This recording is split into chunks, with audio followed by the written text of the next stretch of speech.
सत श्री अकाल। चढ़ती कला टाइम टीवी न्यूज़ देख रहे देश विदेश के दर्शकों का स्वागत है। प्रोग्राम पंजाब हरियाणा गैल गैल विच मैं नील कमल ते रोजाना तरह मेरे नाल है सतीश कुमार सीकरी।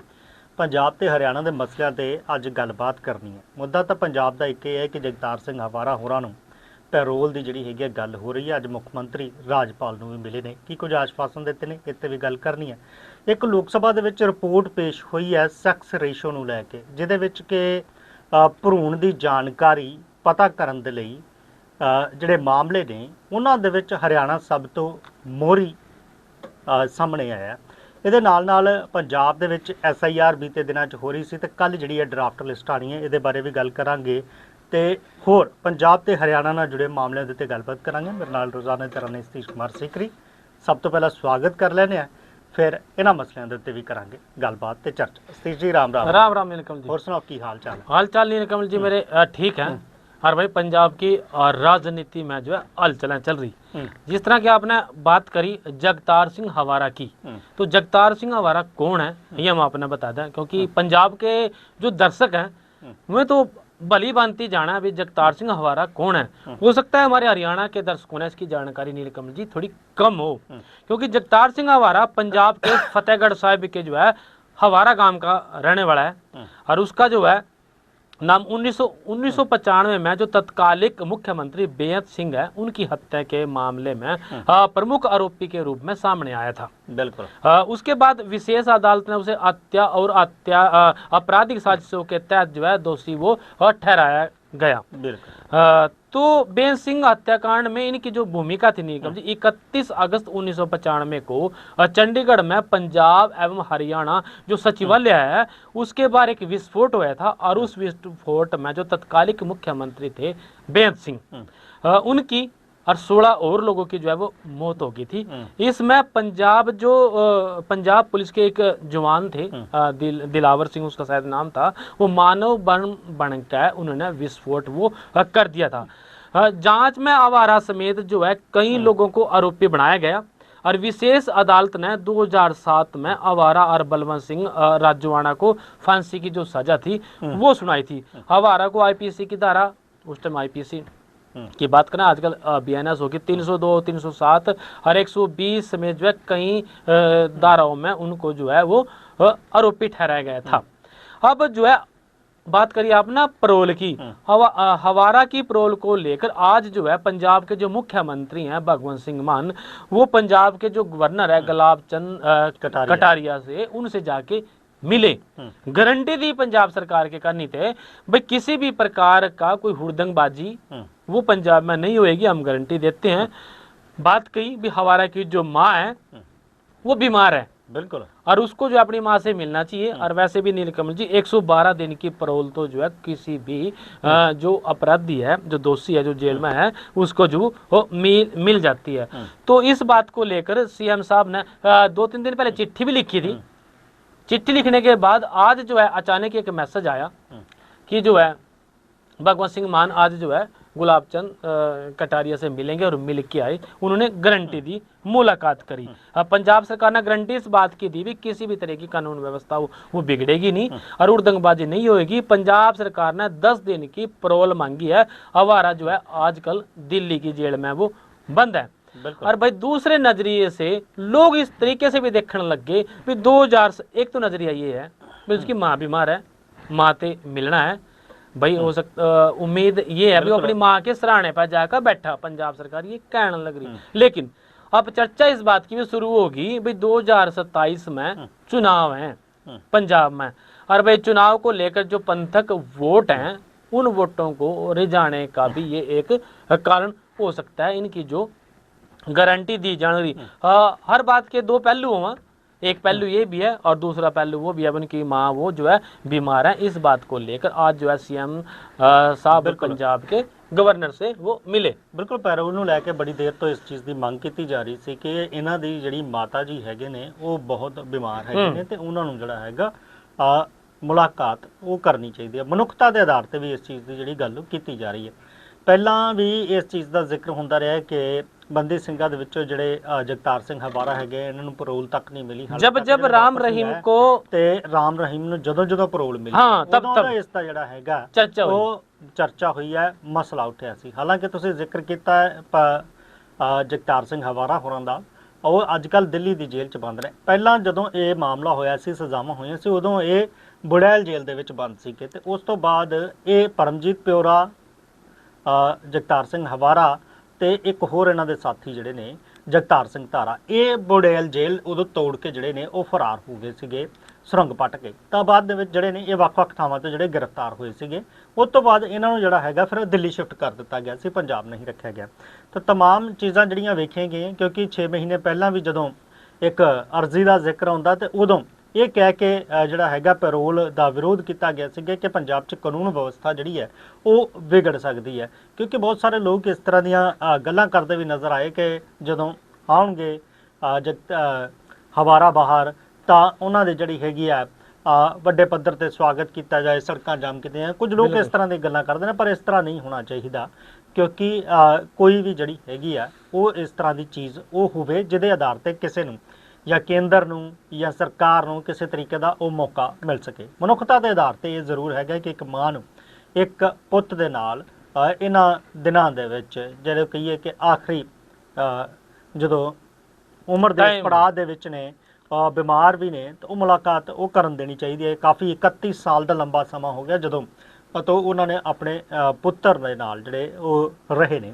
ਇਸ ਤੋਂ ਇਲਾਵਾ ਜਿੱਥੇ ਤੱਕ ਰਾਜਨੀਤਿਕ ਤੌਰ ਤੇ ਜਿਹੜੀ ਗੱਲ ਕੀਤੀ ਜਾਂਦੀ ਹੈ ਉਹ ਵੀ ਬੜੀ ਅਹਿਮ ਹੈਗੀ, ਕਿਉਂਕਿ ਜਿਹੜੇ ਹਵਾਰਾ ਨੇ, ਜਗਤਾਰ ਸਿੰਘ ਹਵਾਰਾ, ਇਹਨਾਂ ਨੂੰ ਸ਼੍ਰੀ ਅਕਾਲ ਤਖਤ ਸਾਹਿਬ ਦੇ ਜਿਹੜੇ ਮੁਤਵਾਜ਼ੀ ਜਥੇਦਾਰ ਦਾ ਜਿਹੜਾ ਹੈਗਾ ਇੱਕ ਉਹ ਕਿਉਂਕਿ ਜਦੋਂ ਬੀਤੇ ਸਮਿਆਂ ਦੇ ਵਿੱਚ ਇਕੱਤਰਤਾ ਹੋਈ ਸੀ, ਪੰਥਕ ਇਕੱਤਰਾ ਕਹੀਏ ਤਾਂ ਖਾਲਸੇ ਦੀ ਇਕੱਤਰਤਾ ਹੋਈ ਸੀ, ਉਦੋਂ ਜਿਹੜਾ ਹੈਗਾ ਇਹਨਾਂ ਨੂੰ ਇੱਕ ਤਰੀਕੇ ਨਾਲ ਮੁਤਵਾਜ਼ੀ ਜਥੇਦਾਰ ਵੀ ਜਿਹੜਾ ਹੈ ਉਹ ਦੱਸਿਆ ਗਿਆ ਸੀ। 2027 ਦੀਆਂ ਇਲੈਕਸ਼ਨਾਂ ਦੇ ਵਿੱਚ ਜਿਹੜੇ ਮਸਲੇ ਕਹੀਏ ਤਾਂ ਜਿਹੜਾ ਸਿੱਧੇ ਤੌਰ ਤੇ ਕਿਹਾ ਜਾਂਦਾ, ਬੰਦੀ ਸਿੰਘਾਂ ਨੂੰ ਰਿਹਾਈ ਨਹੀਂ ਮਿਲਦੀ, ਪੈਰੋਲ ਨਹੀਂ ਦਿੱਤੀ ਜਾਂਦੀ, ਜਾਂ ਉਹਨਾਂ ਨੂੰ ਸਜ਼ਾਵਾਂ ਦੇ ਬਾਵਜੂਦ ਅੰਦਰ ਰੱਖਿਆ ਗਿਆ, ਤਾਂ ਉਹਦੇ ਜਿਹੜਾ ਹੈਗਾ ਇਹ ਵੀ ਵੱਡੇ ਮਸਲੇ ਦੇ ਉੱਤੇ ਰਾਜਨੀਤਿਕ ਤੌਰ ਦੇ ਉੱਤੇ ਉਹ ਦੇਖਿਆ ਜਾਂਦਾ। ਹਾਂ, ਕਿਵੇਂ ਦੇ ਰਹਿੰਦਾ ਇਹ ਵੀ ਦੇਖਣਾ ਹੈਗਾ, ਪਰ ਪੰਜਾਬ ਸਰਕਾਰ ਨੇ ਹੁਣ ਜਿਹੜਾ ਹੈਗਾ ਉਹ ਵਿਸ਼ਵਾਸ ਦਿਵਾਇਆ ਹੈ ਕਿ ਪੰਜਾਬ 'ਚ ਮਾਹੌਲ ਖਰਾਬ ਨਹੀਂ ਹੋਵੇਗਾ, ਕਾਨੂੰਨ ਵਿਵਸਥਾ ਨਹੀਂ ਵਿਗੜੇਗੀ, ਤੇ ਮਨੁੱਖਤਾ ਦੇ ਆਧਾਰ ਤੇ ਜਿਹੜਾ ਹੈਗਾ ਉਹ ਇਹਨਾਂ ਨੂੰ ਜਗਤਾਰ ਸਿੰਘ ਹਵਾਰਾ ਹੋਰਾਂ ਨੂੰ ਜਿਹੜੀ ਹੈਗੀ ਆ ਉਹ ਪੈਰੋਲ ਦਿੱਤੀ ਜਾਵੇ। ਹੁਣ ਕੇਂਦਰ ਸਰਕਾਰ ਦੇ ਸਾਹਮਣੇ ਜਿਹੜਾ ਹੈਗਾ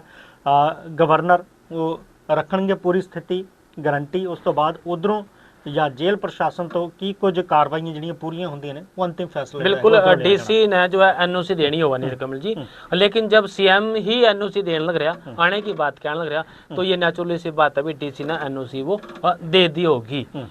तो उम्मीद है भी जल्दी जो है उनको पैरोल मिल जाएगी और वो अपनी माँ के पास होंगे। निकुल जी, एक जिक्र करूँ मैं हरियाणा का, एक थोड़े दिन पहले एक हरियाणा में एक वीडियो बड़ी वायरल हुई। वीडियो थी एक शिवचरण कपड़ा व्यापारी की, बिल्कुल मुंबई में जो है कपड़ा का व्यापार करता था वो, और उसकी जो है सोनीपत में एक वृद्धाश्रम में मृत्यु हो गई थी, मौत हो गई थी, स्वर्ग को वासी हो गया था वो। फिर उसके परिवार वालों को सूचना दी गई थी, उसकी बेटियों को सूचना दी गई थी भाई उनके पिताजी जो एक्सपायर हो गए और वो आकर उनका दाह संस्कार वो कर दे, लेकिन दाह संस्कार करने कोई सी बेटी आई नहीं। 5100 रुपये बेच दिए थे। सारी की सारी जो ये प्रक्रिया थी उन्होंने ऑनलाइन देखी। तो उसके बाद उम्मीद थी जिन्होंने दाह संस्कार कराया भाई वो जो है आके उसकी अस्थियां ले ले और अस्थियों को जो है गंगा जी में प्रवाहित कर दे, जैसे कि हिंदी रीति रिवाज है। लेकिन अब वो अस्थियां लेने भी आई नहीं। चर्चा बढ़ी रही हरियाणा में, भाई लोगों ने बहुत सारी बातें इस बात को कही, भाई बच्चे पैदा करने का फायदा क्या, बहुत सारी चर्चाएं हुई। लेकिन अब इसमें एक नई बात सामने आई नीलकमल जी, जो ये शिवचरण कपड़ा व्यापारी था, ये जो है इसके जो परिवार हैं 7 भाई हैं, ये 7 भाई है, वो कहीं और रहे, ये बॉम्बे जाके रहने लग गया था।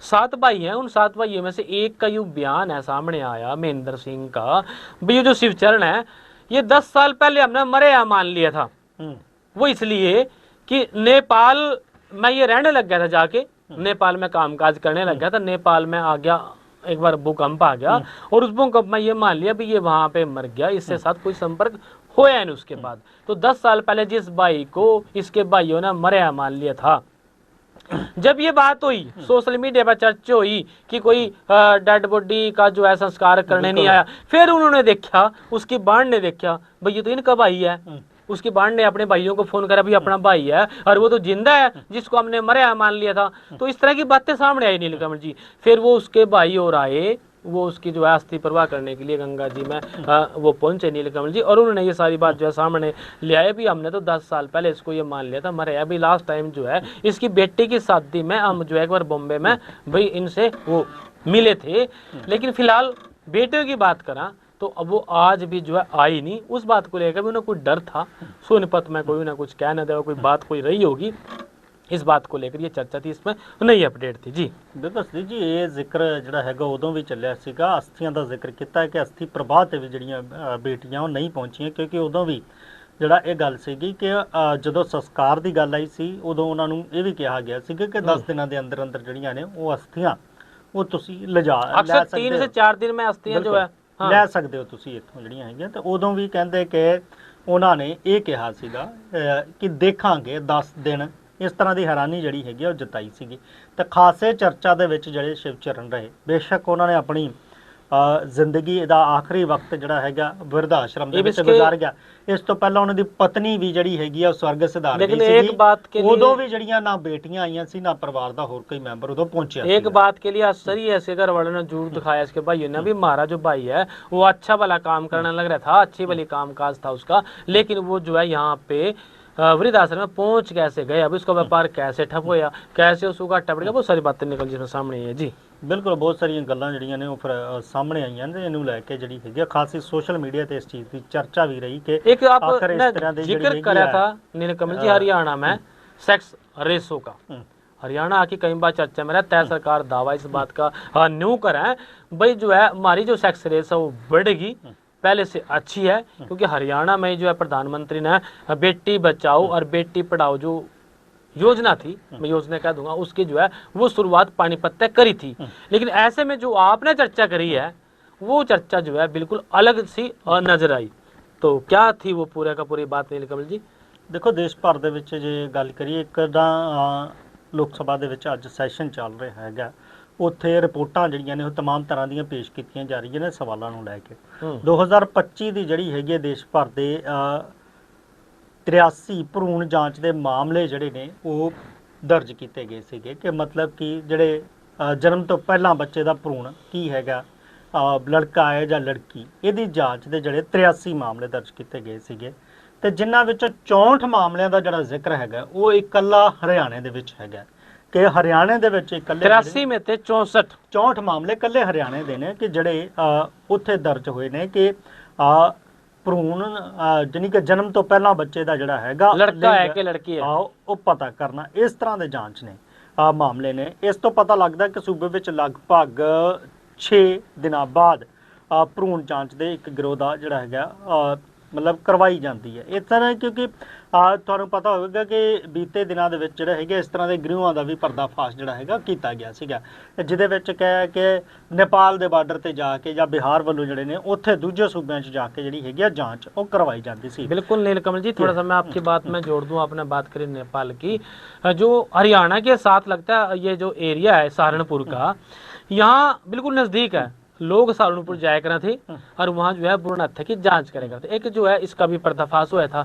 उसके बाद नेपाल का आपने जिक्र करा, लोग जो है दूसरे देश नेपाल में जाया करा थे, और उसके बाद जो है दुबई और जो दूसरे अपने आसपास के राज्य हैं जहाँ जाना देश हैं जहाँ जाना आसान था, हरियाणा के लोग इस बात की भी चर्चा हुई भी वहाँ जाकर भ्रूण की जो है जांच करवाया करते भी लड़का है कि लड़की है। इसके लिए बाकायदा कोई एक स्कैंडल ये सामने आया था, एक गैंग थी वो जो है लोगों पर पैसे लेकर, हालांकि काम ये थोड़े से पैसों का है लेकिन वो ज्यादा पैसे लेकर उनकी इस तरह की जांच वो करवाए करा थे। अरीब जो ये रिपोर्ट आई नीलकमल जी, उसने वो बातें करने कड़ी पुख्ता कर दी। 83 मामले अगर देश में आए तो उसमें से 64 हरियाणा में आए, तो क्या हरियाणा के लोगों को बेटा पाने की चाह ज्यादा है? मतलब वैसे तो कहते हैं कि हमारी बेटियां हमारी छोरियां छोरे थे कम को नहीं, लेकिन फिर भी हरियाणा के लोगों में छोरे पाने की चाहत वो ज्यादा है। इस रिपोर्ट के हिसाब से अगर हम बात करें, बिल्कुल सही जी। ये तो कंपेन एक चलाई गई कि छोरियां भी जड़ियां ने छोरियां तो घट नहीं हैगियां, ਕਿ ਤੁਸੀਂ ਸਿਰਫ ਛੋਰਿਆਂ ਵੱਲ ਨਾ ਦੇਖੋ, ਇਹ ਲੋਕਾਂ ਨੂੰ ਜਾਗਰੂਕ ਜਿਹੜਾ ਹੈਗਾ ਕੀਤਾ ਜਾ ਰਿਹਾ। ਪਰ ਰਿਪੋਰਟਾਂ ਜਿਹੜੀਆਂ ਨੂੰ ਚਿੰਤਾਜਨਕ ਹੈ ਕਿ ਰਾਜ ਸਭਾ ਦੇ ਵਿੱਚ ਇਹ ਰਿਪੋਰਟ, ਇਹ ਜਾਣਕਾਰੀ ਜਿਹੜੀ ਹੈਗੀ ਆ ਉਹ ਸਾਂਝੀ ਕੀਤੀ ਗਈ। ਸਾਲਦਾਰ 2023 ਤੋਂ 2025 ਦੇ ਜਿਹੜੇ ਨੇ ਉਹ ਅੰਕੜੇ ਉਹ ਪੇਸ਼ ਕੀਤੇ ਗਏ। ਇਹਦੇ ਵਿੱਚ ਜਿਹੜਾ ਦੱਸਿਆ ਗਿਆ ਕਿ ਇਹ ਭਰੂਣ ਦੀ ਜਾਣਕਾਰੀ ਦੇਣ ਦੇ ਜਿਹੜੇ ਨੇ 106 ਮਾਮਲੇ ਜਿਹੜੇ ਨੇ ਉਹ ਦਰਜ ਕੀਤੇ ਜਾਏਗੇ, ਜੋ ਕਿ ਦੇਸ਼ ਭਰ ਵਿੱਚ ਕੁੱਲ 184 ਮਾਮਲੇ ਜਿਹੜੇ ਦਰਜ ਹੋਏ ਉਹਨਾਂ ਦਾ 57.6% ਹੈ, ਜਿਹੜਾ ਕਿ ਹਰਿਆਣੇ ਦਾ ਸਭ ਤੋਂ ਵੱਧ ਹੈਗਾ। ਇਸ ਮਾਮਲੇ 'ਚ ਗੁਜਰਾਤ 'ਚ 28 ਤੇ ਨਾਲ 184 थे, मतलब मैंने सोचा 83 थे जी। मतलब कि 2025 ਦੇ 83 ਕੇਸ ਨੇ, 25 के 83 ਖਾਲੀ 2025 ਦੇ 83 ਕੇਸ ਨੇ, ਜਿਹਦੇ ਵਿੱਚੋਂ 64 ਕੱਲੇ ਹਰਿਆਣੇ ਦੇ ਨੇ। ਤੇ ਇਹ 2023 ਤੋਂ 2025 ਦੇ ਦਰਮਿਆਨ ਦਾ ਜਿਹੜਾ ਜ਼ਿਕਰ ਕੀਤਾ ਜਾ ਰਿਹਾ, ਉਹਦੇ ਵਿੱਚ 106 ਮਾਮਲੇ ਦਰਜ ਕੀਤੇ ਗਏ ਹਰਿਆਣਾ ਦੇ ਵਿੱਚ, ਜਿਹੜੇ ਕਿ ਦੇਸ਼ ਭਰ ਦੇ ਵਿੱਚ ਕੁੱਲ 184 ਮਾਮਲਿਆਂ ਦਾ 57.6% ਜਿਹੜਾ ਹੈਗਾ ਉਹ ਬਣਦਾ ਆ। ਤੇ ਇਸ ਮਾਮਲੇ 'ਚ ਗੁਜਰਾਤ 'ਚ ਸਿਰਫ 28 ਕੇਸ ਤੇ ਰਾਜਸਥਾਨ 'ਚ 11 ਕੇਸ ਨੇ। ਮਤਲਬ ਕਿ ਰਾਜਸਥਾਨ ਤੀਸਰੇ ਨੰਬਰ ਤੇ ਗੁਜਰਾਤ ਦੂਜੇ ਨੰਬਰ ਤੇ ਆ। ਪਰ ਸਭ ਤੋਂ ਪਹਿਲਾਂ ਜਿਹੜੇ ਹੈਗਾ, ਸਭ ਤੋਂ ਵੱਧ ਜਿਹੜੇ ਮਾਮਲੇ ਨੇ ਉਹ ਹਰਿਆਣਾ ਦੇ ਹੀ ਨੇ। ਤਾਂ ਇਹ ਵੀ ਇੱਕ ਜਿਹੜੀ ਹੈਗੀ ਚਿੰਤਾ ਦਾ ਵਿਸ਼ਾ ਹੈਗਾ, ਕਿਉਂਕਿ ਬੀਤੇ ਸਮਿਆਂ ਦੇ ਵਿੱਚ ਇਸ ਤਰ੍ਹਾਂ ਦੇ ਰਿਪੋਰਟਾਂ ਦਾ ਵੀ ਜਿਹੜਾ ਜ਼ਿਕਰ ਹੋਇਆ ਸੀਗਾ ਜਦੋਂ ਇੱਕ ਮੀਡੀਆ ਹਾਊਸ ਦੇ ਵੱਲੋਂ ਇਸ ਤਰ੍ਹਾਂ ਭਰੂਣ ਜਾਂਚ ਨੂੰ ਲੈ ਕੇ ਰਿਪੋਰਟ ਜਿਹੜੀ ਹੈਗੀ ਆ ਉਹ ਪੇਸ਼ ਕੀਤੀ ਗਈ ਸੀ। ਉਦੋਂ ਵੀ ਲੈ ਕੇ ਜਿਹੜਾ ਹੈਗਾ ਹੜਕੰਪ ਸਿਹਤ ਵਿਭਾਗ ਦੇ ਵਿੱਚ ਮਚਿਆ ਸੀਗਾ।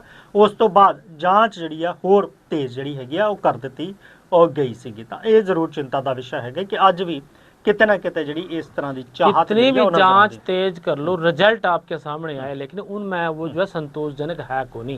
बिल्कुल रिजल्टां ਦੀ ਬਜਾਏ ਸਖਤੀ ਕਰਨ ਦੀ ਬਜਾਏ ਜਿਹੜੀ ਹੈਗੀ ਹੈ ਨਾਲ ਦੀ ਨਾਲ ਉਹ ਸੋਚ ਤੇ ਮੈਂਟੈਲਿਟੀ ਜਿਹੜੀ ਹੈਗੀ ਹੈ, ਪੁਰਾਤਨ ਜਿਹੜੀ ਹੈਗੀ ਹੈ, ਕਈ ਰੂੜੀਵਾਦੀ ਸੋਚ ਹੈਗੀ ਉਹ ਬਦਲਣ ਦੀ ਜਿਹੜੀ ਹੈਗੀ ਇਸ ਮਾਮਲੇ ਦੇ ਵਿੱਚ ਉਹ ਜ਼ਰੂਰਤ ਜਿਹੜੀ ਹੈ ਉਹ ਹੈਗੀ ਹੈ।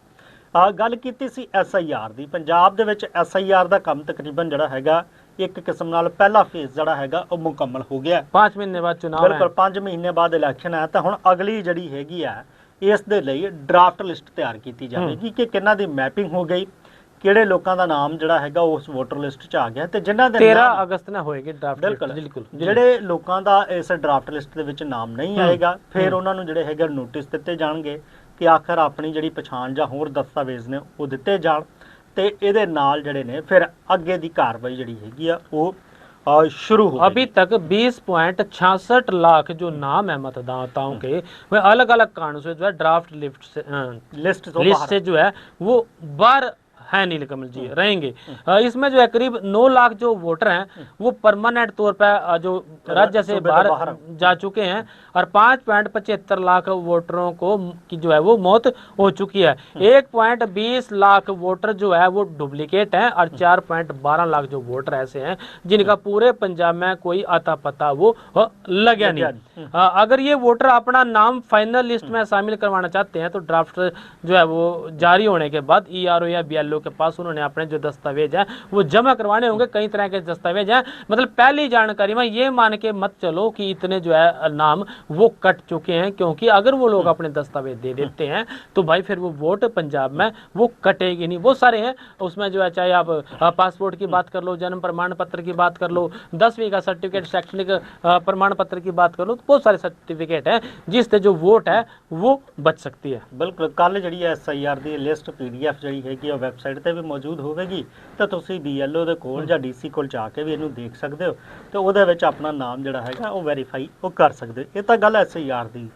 ਨਾਲ ਜੀ ਜਾਂਦੇ ਇੱਕ ਜ਼ਿਕਰ ਕਰਦੀ ਹੈ ਕਿ E-ਕਾਮਰਸ ਕੰਪਨੀਆਂ ਜਿਹੜੀਆਂ ਕਿ ਪਾਰਸਲ ਲਿਆਂਦੀਆਂ ਲਿਜਾਂਦੀਆਂ ਜਿਹੜੇ ਕੀਤੇ ਜਾਂਦੇ ਨੇ ਡਿਲੀਵਰ, ਉਹਨਾਂ ਨੂੰ ਲੈ ਕੇ ਵੀ ਬੜੀ ਵੱਡੀ ਇੱਕ ਚਿੰਤਾ ਜਿਹੜੀ ਹੈਗੀ ਵਿੱਚ ਉਹ ਆਉਂਦੀ ਹੈ ਕਿ ਇਸ ਦੇ ਜ਼ਰੀਏ ਤਸਕਰੀ ਤਾਂ ਨਹੀਂ ਹੋ ਰਹੀ। ਕਿਉਂਕਿ ਲੁਧਿਆਣਾ ਦਾ ਇੱਕ ਮਾਮਲਾ ਸਾਹਮਣੇ ਆਇਆ ਹੈ ਕਿ E-ਕਾਮਰਸ ਪਾਰਸਲ ਦੇ ਉੱਤੇ ਜਦੋਂ ਸ਼ੱਕ ਹੋਇਆ ਪੁਲਿਸ ਨੂੰ ਤਾਂ ਉਹਦੇ ਤੇ ਰੇਡ ਕੀਤੀ ਗਈ ਤੇ ਵੀਡੀਓਗ੍ਰਾਫੀ ਦੇ ਵਿੱਚ ਇਹ ਜਿਹੜਾ ਪਾਰਸਲ ਖੋਲ੍ਹਿਆ ਗਿਆ ਤਾਂ ਦੱਸਿਆ ਜਾਂਦਾ ਕਿ ਇੱਕ ਰੋਟੀ ਮੇਕਰ ਦੇ ਵਿੱਚੋਂ ਜਿਹੜੀ ਹੈਗੀ ਆ ਉਹ ਅਫੀਮ ਜਿਹੜੀ ਹੈਗੀ ਆ ਉਹ ਬਰਾਮਦ ਕੀਤੀ ਗਈ ਤੇ ਅਫੀਮ ਜਿਹੜੀ ਹੈਗੀ ਆ 1 ਕਿਲੋ 138 ਗ੍ਰਾਮ ਸੀਗੀ। ਇਹਦੇ ਨਾਲ ਇੱਕ ਨੌਜਵਾਨ ਨੂੰ ਜਿਹੜਾ ਹੈਗਾ ਉਹ ਗ੍ਰਿਫਤਾਰ ਕੀਤਾ ਗਿਆ। ਪੁਲਿਸ ਦੇ ਮੁਤਾਬਕ 11 ਅਗਸਤ ਨੂੰ ਜਿਹੜੀ ਹੈਗੀ ਪੁਲਿਸ ਟੀਮ ਨੇ ਢੰਡਾਰੀ ਕਲਾ 'ਚ ਨਾਕਾ ਲਗਾਇਆ ਸੀ, ਗਸ਼ਤ ਕਰ ਰਹੀ ਸੀ ਤੇ ਨਾਰਕੋਟਿਕ ਬਿਊਰੋ ਦੇ ਵੱਲੋਂ ਮੋਹਾਲੀ ਦੇ ਇੰਸਪੈਕਟਰ ਨੇ ਟਾਈਪਸ਼ੁਦਾ ਕਹੀਏ ਤਾਂ ਕਹਿੰਦੇ ਕਿ ਉਹਨਾਂ ਨੂੰ ਇੱਕ ਸੂਚਨਾ ਮਿਲੀ ਸੀ, ਜਿਹੜੀ ਕਿ ਪੁਲਿਸ ਵੈਸੇ ਦੱਸਦੀ ਹੈ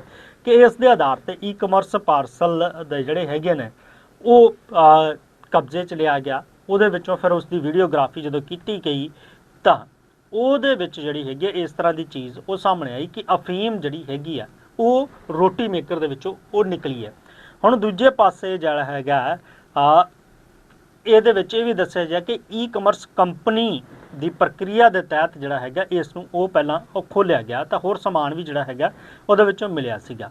ਹੁਣ ਗੱਲ ਇਹ ਹੈਗੀ ਹੈ ਕਿ ਕੀ ਇਸ ਤਰ੍ਹਾਂ ਦੀਆਂ ਚੀਜ਼ਾਂ ਦੇ ਵਿੱਚ ਵੀ ਕੀ ਤਸਕਰੀ ਦਾ ਵੱਡਾ ਸਹਾਰਾ ਜਿਹੜਾ ਹੈਗਾ ਉਹ ਲਿਆ ਜਾ ਰਿਹਾ, ਕਿਉਂਕਿ ਕਈ ਵਾਰ ਜਿਹੜੇ ਹੈਗੇ ਨੇ ਲੋਕ ऑनलाइन ਜਿਹੜੀਆਂ ਚੀਜ਼ਾਂ ਨੇ ਉਹ ਮੰਗਾਉਂਦੇ ਨੇ ਤੇ ਉਹਦੇ ਜ਼ਰੀਏ ਵੀ ਕਈ ਬਾर ਜਿਹੜੀ ਹੈਗੀ ਆ ਉਹ तस्करी ਦਾ ਜਿਹੜਾ ਜ਼ਿਕਰ ऑनलाइन की जो चीज़ें हैं उन पर भरोसा तो कभी करे नहीं जा सकता नीलकमल जी सारी बात पे, क्योंकि बहुत सारे मामले ऐसे भी सामने आवा भी कोई चीज़ ऑनलाइन जिक्र भी हो जाता है, ऑनलाइन कोई चीज़ मंगवाई और उसमें वो चीज़ होती नहीं। कई बार आपने कोई कपड़ा मंगवाया, कटा फटा कपड़ा मिल जाएगा, मतलब गारंटी की बात कर रहे हैं हम भी चीज़ें पे सत्यता है, विश्वास टूटने लग रहा।